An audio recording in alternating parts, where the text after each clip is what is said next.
Ashrith Sakhamuri last 15 రోజుల నుంచి results వచ్చిన తర్వాత లైఫ్ అంతా మారిపోయింది కదా, సడన్గా హీరో అయిపోయావు. 22 yearsకే హీరో అయిపోయావు కదా, ఎలా ఎలా చేంజ్ అయింది లైఫ్ చెప్పి 15 రోజుల్లో? ఫస్ట్ ఆఫ్ ఆల్ చాలా బిజీ అయిపోయాను. నా టైం నాకే లేనట్టు అనిపిస్తుంది. కానీ చాలా బాగుంది, అందరు హెల్ప్ కోసం వస్తుంటే. ఈ ఎగ్జామ్ హెల్ప్కే ఇట్లా అనిపిస్తే తర్వాత ఎవరైనా సాయం కావాలని వస్తే వాళ్ళకి హెల్ప్ చేస్తే ఇంకా బాగుంటుందేమో అనిపించింది. ఇంకోటి అర్థమైంది ఏంటంటే, నాకు టైం లేదు, నాకు నేను ఏం చేసుకోవడానికి టైం లేదు, కాబట్టి వేరే హెల్ప్ చేస్తే దానిలో సాటిస్ఫాక్షన్ డిరైవ్ చేద్దాం అనుకుంటున్నాను. ఇంకా పేరెంట్స్ వాళ్ళు ఇంకా నన్ను ఏం అనడం మానేసినారు. ఆఖరికి మొన్న సెకండ్ టైం ఫిలిమ్స్ ప్రిపేర్ అయ్యేటప్పుడు మా ఫాదర్ టెస్ట్ రాయి అని ఇబ్బంది పెడుతుండే. ఇంక రిజల్ట్ వచ్చాక టెస్ట్ లేదు, యూపీఎస్సీ లేదు, ఏం లేదు. అవును, రిజల్ట్ వచ్చిన రోజు కూడా ఫిలిమ్స్ ప్రిపేర్ అవుతున్నాం, ఒకవేళ ఫస్ట్ స్టాండర్డ్ పోతే ఏంటి అని చెప్పి. ఆశ్రిత్ అందరూ అనుకుంటున్నారు రోజుకి 15 గంటలు చదివేశాడు, న్యూ ఇయర్ పార్టీ చేసుకోలేదు, చుట్టాలకి వెళ్ళలేదు, పెళ్ళిళ్ళకి వెళ్ళలేదు, అసలు ఎంజాయ్ చేయలేదు అనుకుంటున్నారు. నువ్వు ఎంజాయ్ చేయకుండా చదివావని అందరు నమ్మేస్తున్నారు, కానీ నేను నమ్మట్లేదు, ఎందుకంటే నీ గురించి తెలుసు కాబట్టి. నువ్వు యూత్కి సివిల్స్ ప్రిపేర్ అయ్యే కానీ, కాంపిటేటివ్ ఎగ్జామ్స్ ప్రిపేర్ అయ్యే యూత్ కానీ, లేదా లైఫ్లో ఏదన్నా లక్ష్యం పెట్టిన యూత్కి కానీ పూర్తిగా ఎంజాయ్ చేయొద్దని చెప్తావా? నువ్వు ఎలా చేసావు కరెక్ట్గా చెప్పు, నిజాలే చెప్పాలి. నేను ఎగ్జాక్ట్గా ఎలా చేశానంటే మ్యామ్, ఇది ఓకే, నా ప్రెసెంట్ ఫేజ్ ఆఫ్ లైఫ్ ఈ ఎగ్జామ్ మీద ఫోకస్ ఉండాలి, కానీ అట్ ద సేమ్ టైం నేను లైఫ్ని కూడా హ్యాపీగా లివ్ చేయాలనుకునేవాడిని. భయం ఉండేది బ్యాక్ ఆఫ్ ద మైండ్, అయ్యే రిజల్ట్ రాకపోతే ఎట్లా అని. కానీ నేను ఒకటి అనుకున్నా, గిల్ట్ పెట్టుకోదు, అంటే రిజల్ట్ వచ్చాక పేరు లేకపోతే నేను అప్పుడు ఇది చేయకపోయి ఉంటే బాగుండేది, అప్పుడు ఇది చేసి ఉంటే బాగుండేది అని అనుకోవద్దు. అది తప్పించి మిగతాదంతా వర్క్ చేసేవాడిని, హ్యాపీగా తిరిగాను ఫ్రెండ్స్తో. ఫ్రెండ్స్ ఎక్కువ డిఫరెంట్ ఫీల్డ్స్లో ఉన్నారు. వాళ్ళతో ఇప్పుడు హోటల్లో ఫ్రెండ్స్తో కూర్చొని కిటికీలు ఓపెన్ చేసి పక్కన ఏదైనా ల్యాండ్ ఉంటే ఇది మందే, నెక్స్ట్ కొనేద్దాం అది నైట్ జోక్లు కూడా వేసుకునేవాళ్ళం. చాలా హ్యాపీగా అయిపోయింది మ్యామ్. నేను ఇంకా మీరు అన్నట్టు 15 hours అయితే ఎప్పుడూ చదవలేదు, 14 మాక్సిమం అనుకుంటున్నాను. అది కూడా చదివింది ప్రిలిమ్స్కి మెయిన్స్కి మధ్యలో. ప్రిలిమ్స్కి ముందు నా కజిన్ పెళ్ళి ఉండింది, ఎంగేజ్మెంట్కి వెళ్ళా, సంగీత్కి వెళ్ళా, పెళ్ళికి వెళ్ళాను, రిసెప్షన్ కూడా వెళ్ళాను. కాకపోతే ఇవన్నీ వెళ్తాను నాకు తెలుసు కదా ముందే, దాన్ని కంపెన్సేట్ చేసుకునేటట్టు చదువుకునేవాడిని. అది అయిపోయి ప్రిలిమ్స్ మెయిన్స్ మధ్యలో కొంచెం ఆ సాక్రిఫైస్లు ఏమైనా ఉన్నాయంటే అది ఒక్క టైమే. మళ్ళీ మెయిన్స్ తర్వాత రిజల్ట్ తర్వాత నా ఇంటర్వ్యూ లేట్ ఉండడం వల్ల చాలా హ్యాపీగా అటు తిరిగేవాడిని. సో హ్యాపీగానే ఫస్ట్ టైంలో సివిల్స్ కొట్టేశావు, 22 years ఆఫ్ ఏజ్. నీ బ్యాచ్లో ఆల్మోస్ట్ నువ్వే యంగెస్ట్. ఎలా అనిపిస్తుంది ఇంత చిన్న వయసులో సివిల్స్ కొట్టంగానే ప్రపంచాన్ని జయించినంత ఫీలింగ్ వస్తుందా? అట్లేం రావట్లేదు మ్యామ్, నిజంగా చెప్పాలంటే ఆనెస్ట్గా. నాకు ఎట్లా అనిపిస్తుంది అంటే, ఫస్ట్ బ్యాచ్లో యంగెస్ట్ అంటున్నాను కాబట్టి వీళ్ళందరినీ ఇప్పుడు పేరుతో పిలవాలా, పెద్దోళ్ళు మనందరికంటే, కానీ పిలవాల్సిందే అని అది ఫస్ట్ థాట్. తర్వాత సరే ఇక్కడ వరకు మంచి పేరు తెచ్చుకున్నాను, ఇప్పటి నుంచి కూడా ఇప్పటివరకు యూనిక్గా ఉన్నా కదా వేరే వాళ్ళతో కంపేర్ చేస్తే, ఇప్పటి నుంచి కూడా ట్రైనింగ్ తర్వాత ఏదో ఒకటి చేసి యూనిక్గా ఉండాలి అని అనిపిస్తుంది. అది ఇంకా పేరెంట్స్ ఫీల్ అవుతున్నారు ప్రపంచాన్ని జయించినట్టు, సో హ్యాపీ. ఓకే, మెయిన్స్ రాసేటప్పుడు చాలాసార్లు ఒక పాట హమ్ చేస్తూ ఉండేవాడు, ఒక మంచి పాట గెలుపు తలుపులే అని చెప్పి. నువ్వు పాడితే ఆ పాట నాకు చాలా నచ్చేది కూడా అప్పట్లో, ఒకసారి మళ్ళీ పాడతావా? అవునా, మెయిన్స్ అప్పుడు ఇంటర్వ్యూ అప్పుడు ఈ పాట పాడేవాడిని, కానీ ఎందుకో తర్వాత వేరే పాట నాటు కానీ అందరికి తెలిసిన పాట పాడదాం అనుకున్నాను ఇంటర్వ్యూలో అడిగితే, కానీ ఇప్పుడు ఇది పాడతాను. గెలుపు తలుపులే తీసే ఆకాశమే నేడు నా కోసమే, అడుగు మెరుపులా మారే ఆనందమే వీడది పంతమే, ఎటువైపు వెళుతున్నా వెలుగుల్ని చూస్తున్నా మెరిసావే రంగుల్లోనా, కల తీరే సమయాన అలా నేనైలేస్తున్నా అనుకుంటే చేసేస్తున్నా. సూపర్. ఇంకొక పాట ఇది నా కోసం, ఆర్యా 2 పాట. ఫస్ట్ నాకు వినిపించిన పాట నువ్వు లాస్ట్ ఇయర్ ఆర్యా 2, ఒక్క 2 లైన్లు. మీకు అసలు గుర్తులేదు అనుకున్నా, ఈ లవ్ సాంగ్స్ ఏదో మనకి గుర్తుండదు. అరే నువ్వు పాడితే ఏ సాంగ్ అయినా గుర్తుంటుంది. ఓకే పాడతాను. కరిగే లోగా ఈ క్షణం గడిపేయాలి జీవితం, చిలగా మిగిలే నా హృదయం సాక్షిగా అలలై పొంగే సాగరం కలలై పొంగే జ్ఞాపకం కలలే జారే కన్నీరే చేరగా గడిచే నిమిషం గాయమై ప్రతి గాయం మోగమ్యమై ఆగమ్యం నీ గుర్తుగా విరిచే నా ప్రేమ పరుగులు తీస్తూ అలసిన ఓ నది నేను ఇరు తీరాల్లో దేనికి చేరువ కాను నిదురను దాటి నడిచిన ఓ కల నేను ఇరు కన్నుల్లో దేనికి సొంతం కాను నా ప్రేమే నేస్తం అయ్యిందా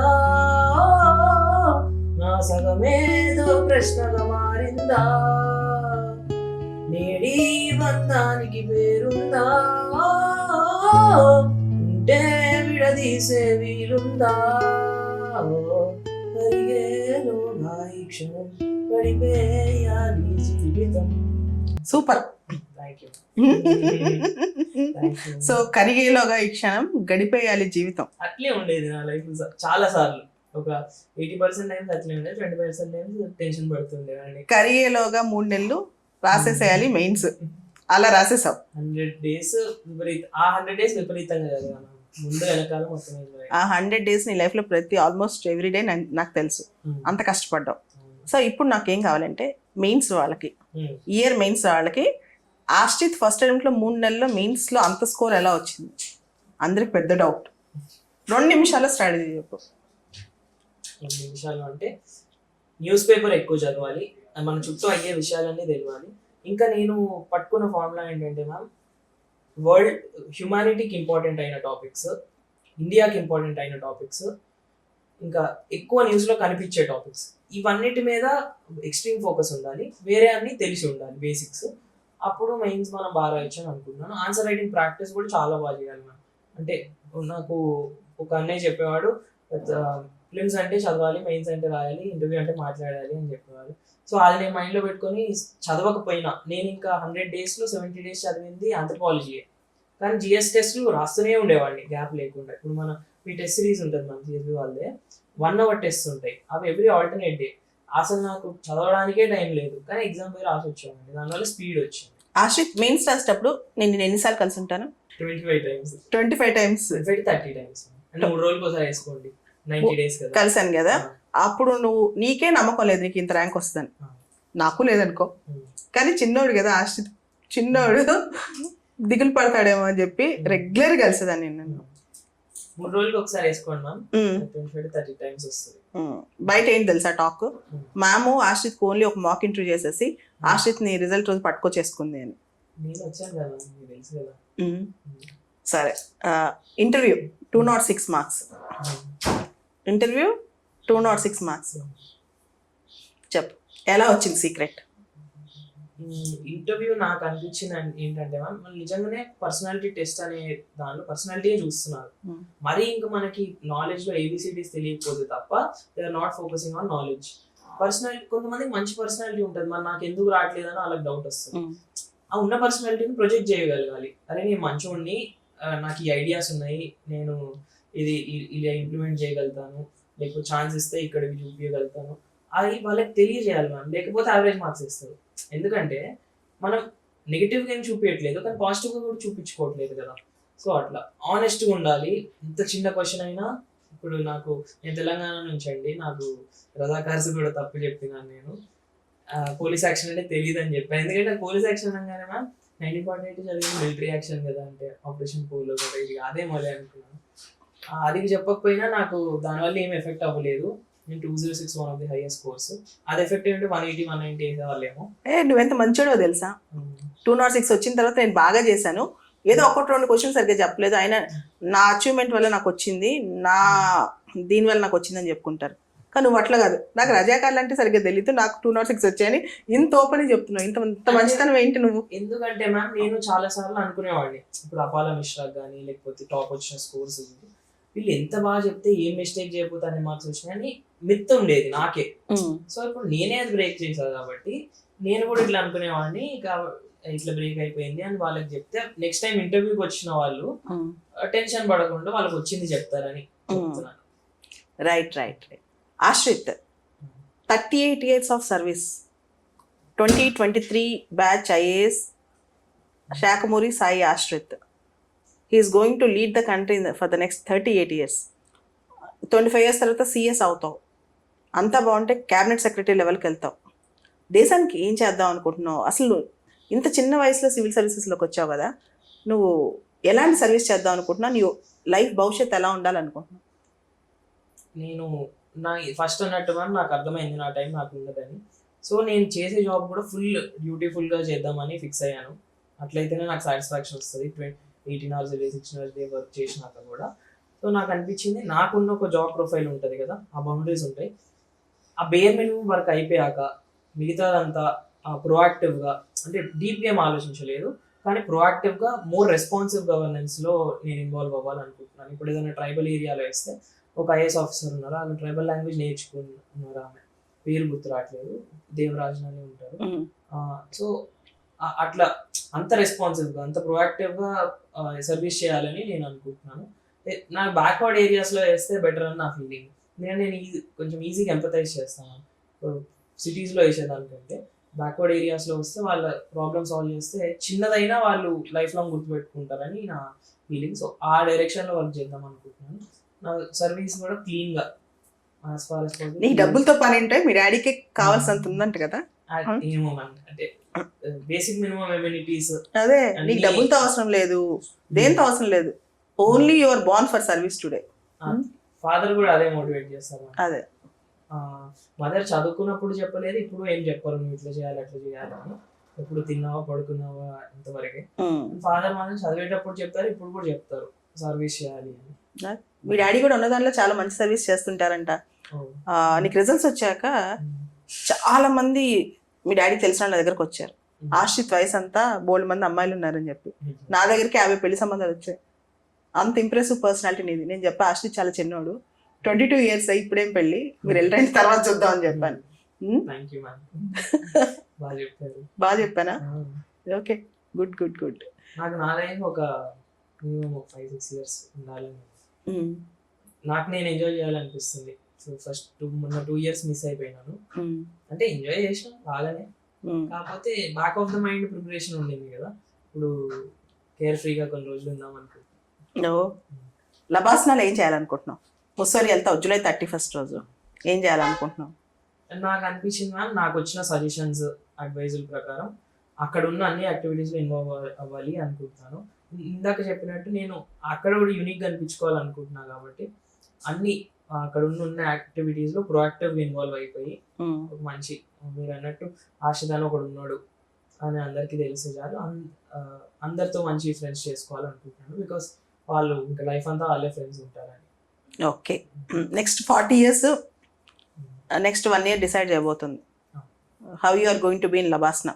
నైట్ 2 వరకు పక్కన ఉన్న డాబాల్లో కూర్చోవటం, చిట్ చాటింగ్లు చేయటం, అమ్మాయిల మీద కామెంట్స్ పాస్ చేయటం ఏమి చేయకు. స్టూడియస్గా కేటీపీ కీన్ టైప్ ప్రొఫెషనర్ అనమాట. మ్యామ్ ఎంజాయ్మెంట్ కట్టేలు చేస్తాను అనుకుంటున్నాను. నేను దానిలో ఎత్తుకుంటాను దగ్గర, ఇక్కడ ప్రిపరేషన్ లో ఎత్తుకున్నట్టు అక్కడ వీలైనంత నా వర్క్ చేసి వీలైనంత ఎంజాయ్మెంట్ ఎత్తుకుంటా అనుకుంటున్నాను.